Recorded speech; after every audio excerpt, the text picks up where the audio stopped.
Dat Ovee.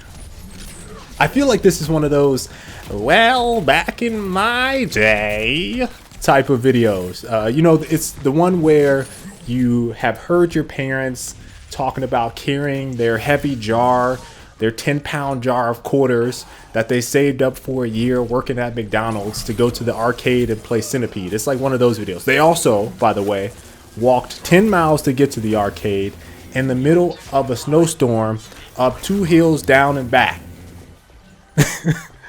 Now, we can load up our favorite games in a matter of minutes these days, or hours, depending on your internet speeds. I'm on that gigabit fiber, y'all.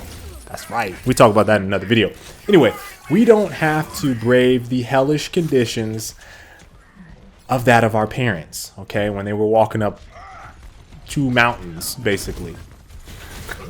This led me to ponder the notion of instant gratification and how it has likely impacted a lot of things we probably take for granted in video games. And the one I kind of want to touch on is matchmaking, but it probably spans much more than that, and maybe we'll save some of these topics for some other videos. But I remember when I was able to play against someone else for the first time online in a video game. I'm fairly certain it was Warcraft 2. I was like 9 years old. I got smashed. It was damn fun, but I got smashed. And I learned a little bit about it. Like, you know, I started to incrementally get better and play more. Then I got on the shooter bandwagon, right? I played my first online shooter, Unreal Tournament. Oh, man. Also got smashed badly, but I fell in love. Didn't give 2 flying pigs about matchmaking, okay? Didn't even know what that was at the time. I don't think anybody really did.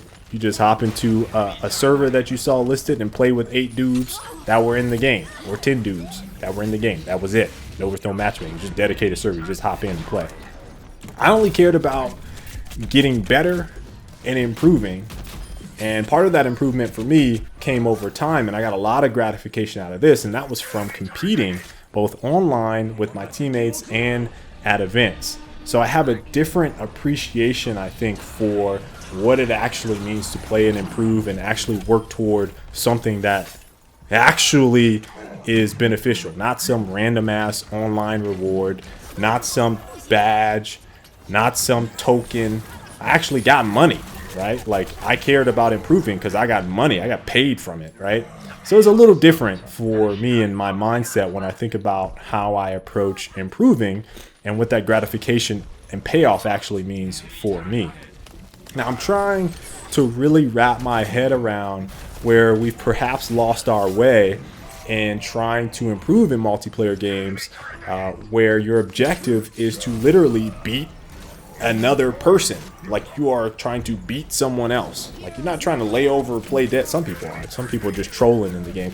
Most people are not. Probably 99.9% of people are not doing that. They are actually trying to play the game and beat the opponent. However, in my experiences in these multiplayer games, you see so many people complaining about their teammates didn't know how to play, or the result of the match. Typically, after a loss, you see a lot of people complaining, or the developer, it's the matchmaking.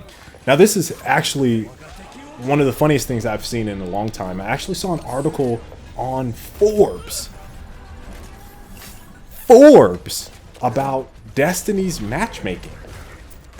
And you can almost insert any shooter in the "oh my god, matchmaking is broken" rant that you will see from someone on either forums or Reddit or Twitter or in a live stream or on YouTube, wherever the case may be.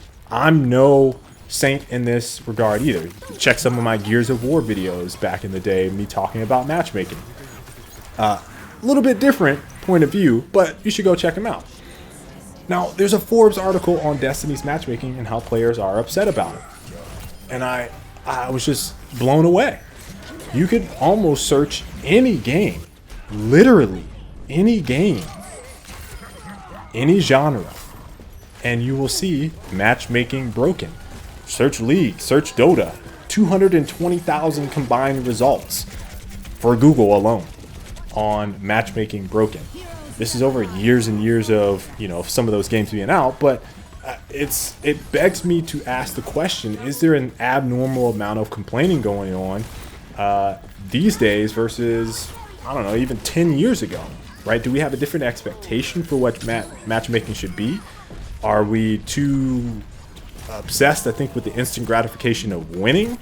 I know me and other people, you know, skip tutorials. We rarely watch self-help videos, and I've been making them for years. We completely ignore almost any aspect of a game that would inherently teach you more about the game. I don't know. I don't get it. But I can only speak for myself in saying that, like, unless I'm forced to go through a tutorial, which I probably will sleep through anyway, I don't play them. I just hit the skip button. And so I don't know how that can be a thing in a player versus player game. If you want to improve, it seems like you would focus more on all of the little mechanics that would make you better than your opponent so that you can win, rather than the instant gratification of just let me play, just let me get in there and do my thing. So I don't know. And I'm curious to hear what you guys think. Where's the yearning to accept the challenge?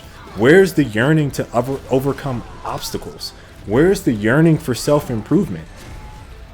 Is it just me?